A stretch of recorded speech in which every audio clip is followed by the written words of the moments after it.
What's going on, everybody? Rob here, and Maria. we have a fantastic video for you today. We just got back from San Diego Comic-Con, which was a massive Comic-Con full of fun and excitement and adventure and frustration and exhaustion and heat. There's a lot of sun. Yeah. I sweat a lot. My shoes stink because I sweat a lot. There was a whole lot of stinkiness. Yeah, a full day of stinkiness, which we'll get into that in just a moment. But first things first, going to San Diego Comic-Con, this is our very first time. Right. And there's a lot of stuff that we had no idea would go on, being first timers. And we learned a lot of stuff along the way too. But before we fully get into the video, what was your thoughts overall? Like going into con? Or like the whole experience? Yeah, just the whole experience, the first time around. I'm glad we went. I mean, it was exciting and it was, something we really wanted to do. And it was overwhelming. I mean, there was a lot of emotions, so it's like overwhelming and exciting and crazy and stressful at the same time. So you kind of, it can be a shock to the system, but it was really fun. And in hindsight, I'm glad we went. Would I do some things different? Yeah, but for our first time, I think we did pretty good considering what we did get through and what we did do. Yeah, for sure. So I think probably the first thing we should start off with is preview night, getting there, getting through. Most of the time when we go to Comic-Cons, the first day is, it's usually pretty busy, but, not insane. Well, it's usually during the week, like a Thursday or a Friday, so it's slower. I mean, people have to work.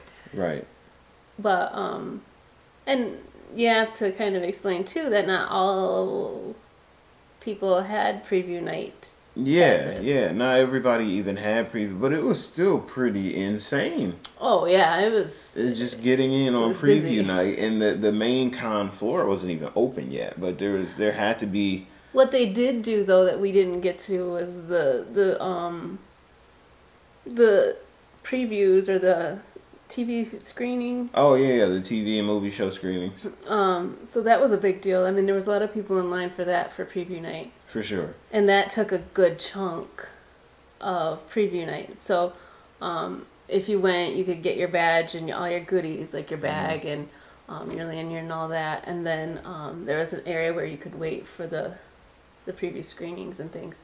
But there was so much going on, too. You could go off-site and see other things that were going on. And we kind of just tried to get our bearings because the place was huge. Massive. Kind of plotted out our weekend a little bit during preview night. Yeah. And so preview night was on a Wednesday. And, I'm thinking there had to be at least 5,000 to 6,000 people already there. Easy. On that Wednesday. Easy. And again, it was kind of overwhelming, and we walked around for a bit just to kind of figure out what was where, what kind of panels they had going on. We were using the SDCC app, and it was really, really intense. Like, we've been to a lot of cons so far, but nothing to this scale. By the time we, figured out where everything was, it was probably about 6:30 or so, and they finally opened up the main floor, and we walked on, and just a crowd of people, bodies everywhere, which we... Just like a flood. Yeah. We're only used to that, Friday, Saturday when we go to cons most of the time, but it was already crazy busy. And so I wanted to make a way over to the Skybound booth because I knew that they were doing exclusive Walking Dead figures, and more importantly, they were doing a replica of Lucille, which I figured would be a hot ticket item, which did end up selling out. Thankfully, I got mine. You just don't have it yet. Yeah, I don't have it yet. I have to get it. It was too big to fit in our luggage, so I had to get it shipped back. I'm surprised we got everything in the luggage. But yeah. so we get that, and then Maria's favorite artist, J. Scott Campbell, had a booth up and rolling, and we finally, get over to his booth, and she gets her comic book, and there was a special edition book that she's been wanting forever, and it was already pre-signed, but like halfway through the line, you can kind of go up and say hi, shake hands, and all that fun stuff. Maria just had a meltdown, like not wanting to do this anymore. Well, it was just like we were already waited in line, and I was already stressing out about what exactly I wanted to buy, and I was like wanting to buy everything, and then when I bought, I was like, oh god, and then it was already signed, so I didn't really have to say hi to him or anything. I mean, like I said, at Fan Expo, I got to talk to him for a while, and then I was just like, oh my god, I don't want to stand in this line. I don't know what I would say. I don't know what to do. It's awkward. I don't have anything to sign for him because he's already signed it. So I just kind of like panicked and was like, let's go. Yeah, for sure. And go we did. And we kind of went back and crashed, which is a good thing because the next day was kind of like the day from hell. Our first... I mean, it kind of was. I'm pretty sure I almost died. Oh, it was rough for like 12 hours. Yeah. We decided we wanted to go to like the Hall H panels because they had Fear the Walking Dead, and they had The Walking Dead, and they had Game of Thrones panels back to back to back. Yeah. Normally they don't do that. And for those not in the know, Hall H is just a massive hall for panels. That's usually where everything big goes down. Yeah. And these panels in particular were guaranteed to be filled up. So we knew we had to get up early on Thursday. We got up at about 7 o'clock a.m. California time. We got out the door pretty early. Yeah. Yeah, and we searched for a little bit, and we kind of got turned around. We finally found the Hall H next day line. Right, so that was a little tricky. The panels were on Friday. We got in line on a Thursday at 8:30 in the morning. And by the time we had gotten there, we were probably 60th. No, I think we were more like 150. So like 160th in line. And it was crazy. I was thinking to myself, like, how does this even happen? Like, what kind of policy is this? And essentially what happens is you wait in line for somebody to come and give you a wristband that gives you access to the events for the next day. And then after you get your wristband, you go and wait in line again so that you don't not have a seat in the hall the next day at the panels, because they fill up really, really fast. It reminded me of when, like, if you're old enough, when you used to camp out for tickets, like to concerts and music events and those type of things. Like, you just were the person that got there the earliest. And at San Diego, they are diehard. Like, the first lady in line, like, camped out for, like, ever there. I think she had said like she had gotten in line at like 3:30 Wednesday morning or like Thursday morning. And they were kicking people out on that day for the Saturday. Like it's like the next day line. Yeah. And like we can't do that. You have to go. So diehard fans, and that's what it reminded me of. But yes, the sun was beating down on us. We were right by the marina, and I think the water too. It was rough. Yeah, super rough. I do want to mention this though, because this is one of the very important lessons that we learned, which is the importance of line buddies. We met two sets of families actually. We met a mother and daughter, Kate and Isabel. Yay! Hello. They were super fun. Super fun. They kept us entertained during the entire stay. And there was also a married couple, Mike and Dee Dee, also. Hello. Yeah. Hello. Very cool people. Sat in line with us damn near the entire time. Watched me almost die all day. Funny story. Everybody has kind of come prepared and had lawn chairs and umbrellas. And me being from Michigan, you use an umbrella for rain. And I thought, there's not a chance of rain. But the sun was so intense. So intense. So Rob is sweating and dying, as he says. And he's like, go find me an umbrella. Here's all the money. Go find me an umbrella. So I am wandering around. I'm like, where do I go? Do I go to like a hotel gift shop? Do I go back in the con, like in the exhibit? Can I find an umbrella? So I decided to go back into the exhibit hall, and I'm searching, and I'm not finding anything. Like, I can't find, I thought, like, a Pikachu, like, umbrella for a little kid. Anything I'm trying to find. And, like, out of the corner of my eye, I see this parasol, like, this little tiny, pretty parasol, and I thought, oh, it's an umbrella. So I went to the booth, and they were, like, what, $8? So I got, like, I need 2 of these. And as I'm saying that, I look over, and there is this, like, rice, like, hat, you know, the cone. Oh, I'll go get it. You keep talking. I'm going to go find it. I thought, oh, Rob doesn't have a hat. At least this will keep the sun off him. At this point, I'm like, he's probably going to, like, laugh at me and not want to wear any of it. But I thought, well, I'll get it. And then I got a little fan because it was cute. So I came back with all of these Asian accessories, basically. And this is what saved his life. It's a little beat up because of the being in our luggage. And but we got swarmed with ants, and I thought it would be a good idea to wash them. I kind of feel like I should wear this the rest of the video. I know. It's pretty styling. It's keeping the light directly out of my eyes too. So. But yeah, this is an unbelievably comfortable hat for one, and it does wonders for keeping the sun off of your body.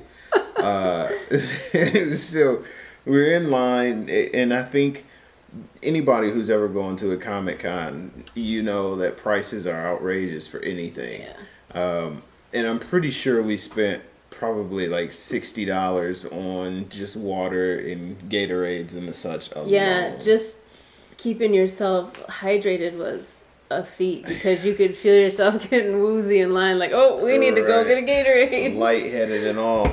And so that brings me to the next tip for Comic-Con survival. If you're going to a Comic-Con that has intensely long lines, pack a snack, several snacks, and make sure that you have tons of hydration, water, Gatorade, any sort of sports drink, because if you're in an area like we were, San Diego, in the middle of summer, and I believe it was 85 was the high that day, not a cloud in the sky, you will need it. I joke that I almost died, and I think I may have, but heat exhaustion is a very real thing. Like, yeah, seriously. And trying not to get sunburned. Like, for me, I'm like, holy moly. I had a hoodie, like, over my legs. Like, I'm like, oh my gosh, I don't even care, because if not, I would have been blistered and... Well, poor Isabel. All she had was, you know, her jacket, which she had She was, like, huddled underneath that. I felt so bad for her, because the second she got out of it, she got sunburned. Instantly. Super sunburned. But so just as a recap before we go on to the next thing, line buddies, make sure that you make friends in line at Comic-Con. Absolute must. It makes things a whole lot possible. Yeah, for sure. Make friends, talk to people. That's what Comic-Cons are for anyway. So because people will abuse, oh my god, yes, your line buddy system. So for sure. So make sure you make good friends. Absolutely. And pack a snack, water, jerky, sports drinks. If you're going to be in line at Comic-Con, you're going to be there for a while. So make sure you have stuff situated for yourself. Or lots of money. Or that. Especially that. That in addition to. In addition to. So after we got the wristbands, we then kind of get shifted into the secondary line so we can go get in another line So we get under the tent. Yeah, under they have these tents set up, yeah. so you get in line and shuffle kind of into Hall H, and we ended up spending the night under these tents, and Maria and I were like, we fell victim to this dumb rule. There's a rule to where for every one person you can hold a spot for up to 5 people. So our nice, neat little line that we were in, we were like 160th place. By the time 7 o'clock rolled around, which is when they were giving out the wristbands, or 8 o'clock, or whatever it was, our 160th spot had turned into like 450. Yeah, instantly, because everybody started showing up. You know, here we are, the Comic Con rooks in this example, and we sat in line all day long. And then you have kind of these wily veterans who are off and they're enjoying their con, and they come back to people that some they knew, most they had no idea. They probably just met them like, hey, hold my spot. Shifts. And yeah, man. They were a well-oiled machine. There was well over 100 people that came back, like right before they started handing out wristbands, which kind of cheesed me off. But anyhow, we get in line and we get under our tent. We find our sleeping spot, and we made an arrangement with Kate and Isabel and Mike and Dee Dee, like, hey, we were planning on camping out anyway, so we'll hold your spot in line. Right. And man, that number one rule, making line buddies, that paid off dividends, because as we what's going on with my voice? Did you hear that? I know. You're choking. You want some water? Yeah, let me hydrate. You go ahead and finish. So what we set up was, well, if everybody else is saving spots, we'll just stay the night, and we will. You're distracting. Mm-hmm. And we'll just stay, and whenever you can come in, we'll save your spot. We've got 10 spots that we can save, so. They agreed, and they said that, we'll bring you something to eat, and then later on we'll take your shift like at 3:30, 4 o'clock in the morning. Yeah. And then the other family was like, well, we got to ride the train, so we just said, well, just come as early as you can, and they brought breakfast. It was really sweet. So it all worked out, and we actually got a chance to shower and change our clothes right before Hall H. So while it was still a sweaty, hot mess. Wow, that was really hard to say. Mm-hmm. Even when we got into Hall H, at least we weren't in those clothes that we were in. Yes, we were afforded a chance to change clothes, which I am particularly thankful for, because I'm a heavy sweater, and I knew that I smelled like all sorts of butt cheeks. We all just smelled wonderful. Mm-hmm. So we got into the panels, and the panels were great. Con Man with Nathan Fillion and Alec Tudor was pretty cool. That one was really good. I didn't know much about the show, and yeah, the average person did, and I kind of wish they would have went a little more in detail outside of just saying, hey, it's available on Con HQ. Con HQ, for those not in the know, is a Comic-Con sponsored subscription channel. $6 a month, and you basically get access to all the majority of the panels and exclusive content like the Con Man show. So that panel was good. The Fear the Walking Dead panel was great. The Walking Dead panel was absolutely amazing. A couple things from that panel that we picked up on is a lot of times you hear people in interviews, especially from The Walking Dead, they say that they're part of this big family and everybody's really close, but actually seeing it during that panel was an entirely different thing. It was really nice. Everybody was really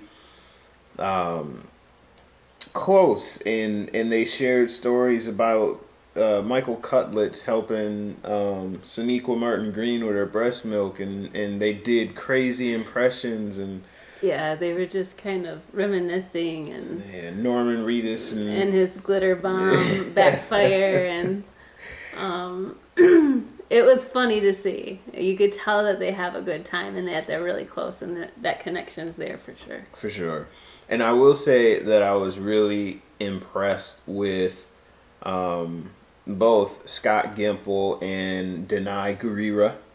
There was a during the question questions. asked from an audience member about diversity and how Michonne was being portrayed as a strong black woman and not being victimized or anything like that.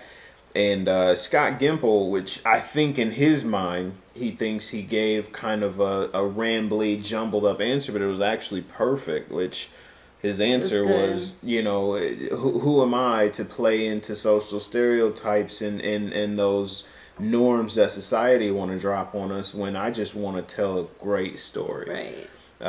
Which was an awesome answer, I think. And I applaud Mr. Gimple for that.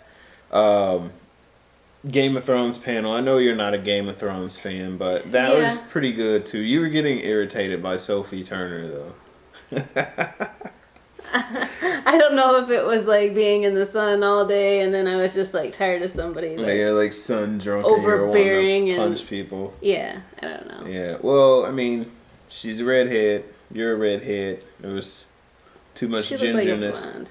You think so? Although I look like a blonde. Don't do that. Yeah. I don't know. Oh, yeah. It's too much redheadedness going on.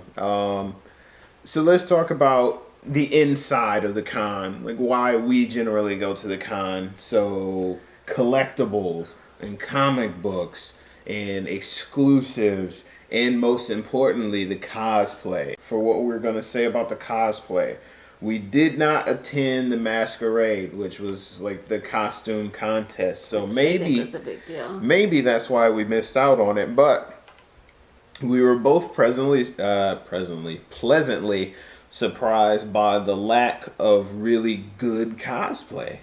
I mean, there was really good cosplay. Don't get me wrong. There was some that were out of the park, but for the amount of people that were there, it didn't seem proportionate. If there's these hundreds of thousands of people, you would expect a whole lot more cosplay. And I don't know, maybe it was just because I wasn't looking or what. It just seemed light. Yeah. And I think that's because the masquerade is like the big deal where everybody goes to kind of showcase all the extravagant cosplay. Because again, who's gonna want to walk around in 85-degree weather, in a big contraption in makeup? And I get it. Yeah. So I think the masquerade is where we messed up. I gotcha. I think for the cosplay part of it, that's where you have to be. Yeah, and I mean I can kind of agree with that, but most of the cons that we go to are in the middle of summer, right?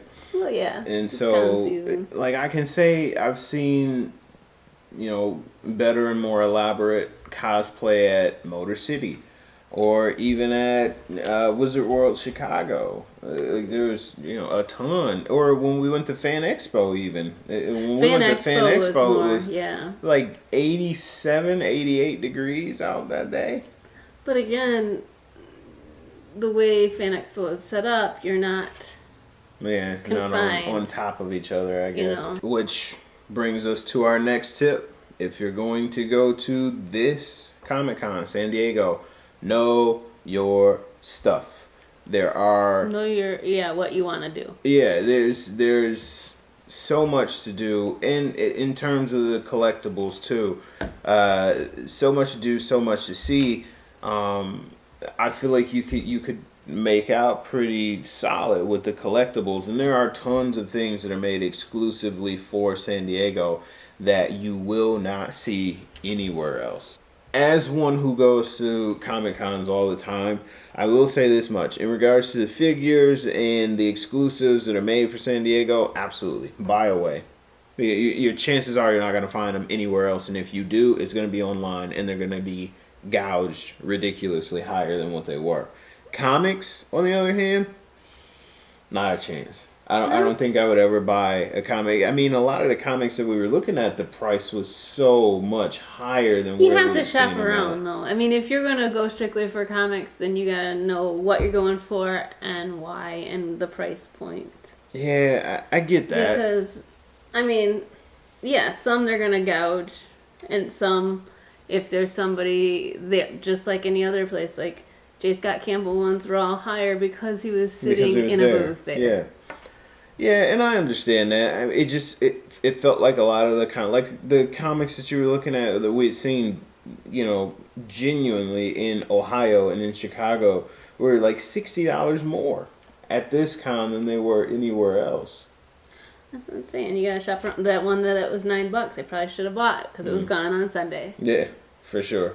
It's just kind of, if you wanted a certain thing, shop around, and know what you're willing to pay for it. Yes, and don't be afraid of people violating your personal space, because when they do find deals, they bum rush you. And I think that's what they're trying to avoid, with the lines and the tickets. Like, you have to go get a ticket to get in the line, to get into another line, to wait for a chance. A line for line for a line for a line. So, just so we don't ramble on for hours and hours and hours and hours, just as a recap in our what we learned during Comic-Con. Number one, most important lesson: make line buddies. Make friends. It will pay dividends in the long run. And make genuine friends too. Don't just saunter up to somebody and say, "Hey, how you doing?" and have them hold your space while you go pee or whatever. Right. I talk to people, get to know what they're into and things like that. I promise you it'll pay off in the long run. Yeah, I mean, you're all there for the same purpose or reason, really. I mean, you're going to find somebody to talk to about something if they're in Hall H with you. Number two, know your stuff. Be aware of what you're there for, know where it's at, how to get to it, and know what is what. You don't want to get taken by somebody who knows your favorite artist is at that con, so they're going to jack all their products up, 20, 30, 40, 50, 60, $70. Don't expect to go to everything or get everything in. Yes, absolutely. San Diego in particular. You will not scratch the surface. Too big of a con to expect to go to any and everything, and the lines are way too deep. Absolutely, San Diego Comic-Con, yes, for exclusives. No, for me at least, for buying comics. Again, just going back to the original thought, people will price gouge you all day long. Not a good thing. So what was your favorite part? Ooh, I don't know. I really liked the Mr. Robot VR that was in the interactive. I think that was awesome, and really they cool. set it up very cool. It was a 2-hour line. Big surprise there. But while you're in line, they gave you water with the little Mr. Robot logo, and I totally died of thirst just to keep the water. Would not open the bottle. No, I stuck it in my pocket for 2 hours. And then they had these guys come out with the black hoodies and the masks on, passing out the mask and getting the line all hyped up. And that was actually pretty sweet. If you're not watching that show, by the way, you should be. Mr. Robot is on USA Network Wednesdays. It's a fantastic show. The main group's called F Society. They wear these masks, and we were actually fortunate to snag a couple because we stood in line for 2 hours. Yeah, the VR experience is cool. You walk into a Mr. Robot computer shop. It was a replica of the computer shop from the show. And it's basically kind of like a buffer. You're waiting to go into the actual virtual reality experience. They put a lot of time into it, though. They did. It was amazing. We're like, hey, we want you to go through and we want you to play around with this stuff. Touch things, look through things, tear them, not tear them apart, but, look through whatever you want to find. Or there was files and books and different computer parts and things in the shop, so that was cool. Yeah, that was super cool. And you actually brought up a really good point. Like, what if there's going to be a tie-in? I know. I was always thinking ooh, they probably set a clue in here about what's going to happen in the show, or give it a little spoiler somewhere. And so I guess that's what I was looking for. Obviously, I didn't find it, but the whole experience was cool. It was really awesome. And so after you get through and they move you in and out by group, They take you behind this curtain and they give you a Samsung Gear VR, which has a Mr. Robot VR experience preloaded on there, and they have you standing outside of the door, and it looks like you're standing outside of an apartment door, right? And I'm kind of like, man, that's kind of a weird little hookup they got going here. It was really strange. And they open the door though, and as soon as you walk in, you immediately recognize where you're at. It was another exact replica of Elliot's apartment from the show. I mean, they had cool. like the sink and the chairs in the exact same spot. They had like drugs on the his coffee drugs, table. yeah, everything, and Not real drugs, but no. But yeah, like, and then they had like empty seats. Like you could sit on the couch, or they had different chairs, kind of all the way through the apartment, and they sat you in one and put your VR headset on, and then you went through that experience, and which was really, really cool. It was awesome. It was. I actually wrote a piece about it. In terms of content in itself, it wasn't anything really groundbreaking in regards to furthering the story or anything like that. But it was really good in the sense that you got to see a piece of the main character's backstory that you would not have seen anywhere else. Which, again, surprise, surprise, San Diego Comic-Con exclusive. Right. It worked out awesome. And after you finished the experience, they actually allowed us to kind of walk around and take pictures and interact with things again, which is really cool. And then after you left, they hooked you up with a free Mr. Robot t-shirt. So that was actually really, really good. I liked it. I enjoyed it. I liked it quite a bit. I think my favorite thing about San Diego Comic-Con in particular may have been just the no, not Hall H at all. It probably would have been the nachos though, because I feel like I ate the nachos every single day with that the spicy chili. Yeah, and it wasn't even that good. But man, I mean, like if you're gonna go, why not? Go big. Go big. I don't know. I didn't really have like a super favorite part. It was really cool seeing so many celebrities dip in and out, because that was one thing that we didn't touch on. Like I randomly ran into Israel Adonijay, who's a football player, and literally ran into Rick Fox coming or going into the main floor. Right. Rick Fox did not like to be bothered, by the by. I don't know if he's just kind of having an off day. He might have been overwhelmed by the people. Yeah, maybe. Because, you know, it's not like he played basketball or anything in front of thousands of people. Well, being in a crowd of thousands of people and playing basketball in front of them is a little different. Yeah, true. Yeah, it was cool seeing like Suicide Squad dip in and out. I was yelling at you to go try and snap a paparazzi picture of Sheamus. Yeah. The security had the line held and locked all the way down. So I'm glad you didn't, because they probably would have tackled you instantly. Yeah, I would have got a spear somehow. Yeah. Didn't you get mooned by Paige? She did show me her ass. Yeah. And then she turned around and was like, oh, I'm sorry. My bad. I guess that was cool. It would have been pretty cool. Sure. Yeah, I don't know. So to wrap this up, you talked about your favorites. We talked about, you know, the things that you must do, must know. Would you do it again? Yep. In a heartbeat? Yeah. Wow. I'll do it again. I'm still unsold. I think, knowing what I know now, I could just make it better. So if you could time travel, if you met Doctor Who tomorrow, you would ask them to take you to this Comic-Con? Well, maybe eventually. I don't know. Yeah, eventually. Which doctor are we talking about? Your all-time fave. It's a whole nother beast then. Yeah. But yeah, I would go again, definitely.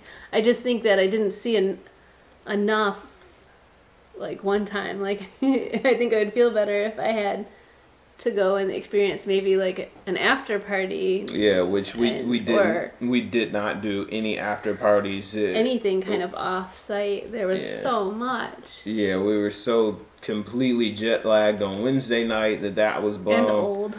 Thursday night, we were sleeping under a tent. Yeah, with Friday, ants. yeah, with tons of ants. Friday night, we were donezoed in. By the time Saturday rolled around, nothing else was going on. But Yeah. be that as it may, overall, it was a really successful con. Make sure that you go to the site, nerd-news.com, Nerd News, in your Google, and you'll see its #1 result there. Make sure that you're keeping up with us via Nerd News Show, at Nerd News Show on Facebook, Twitter, and Instagram. Tons of updates from San Diego Comic Con on all 3 of those. Instagram especially. We did a couple of videos, exclusive videos there. I got to play Resident Evil 7 demo, which was nuts. It was in VR. It was crazy. Cool. There was a creature that grabbed my face, but it wasn't really my face. It was just goggles. Still creeped me out. A little bit of Gears of War 4, which comes out in October. That was pretty cool. And overall, good time. So make sure that you check us out there. Check me out on Instagram and Twitter, at Robbie Diesel. Maria's At Red One Maria. I'm putting the hat back on because I love it so much. Make sure that if you like this video, if you like what we had to say, hit the like button. Give us a thumbs up. Make sure that you comment on here. Let us know if you were at Comic Con. What was your favorite part? Yeah. What Let did us you know do? what you liked. What did we miss? What Give did- us some tips. Yeah, what did we miss? Yeah, well, I'm pretty sure we missed a lot. Oh, like the Game of Thrones thing, the Suicide Squad prison thing. Oh, yeah. Ton of stuff. Ton of stuff going on. So make sure you comment, make sure you like. Most importantly, make sure you subscribe. That's how you are guaranteed to get any new video that we post up, which is going to be quite a bit of them. My Resident Evil VR experience is already up on the YouTube, so make sure you check that out. Make sure you subscribe again. Share it with your friends, share it with your families, all that fun stuff. I'm Robbie Diesel. I'm Maria. Red One Maria. Red One Maria. She's tired. And we are out of here. Ah, missed.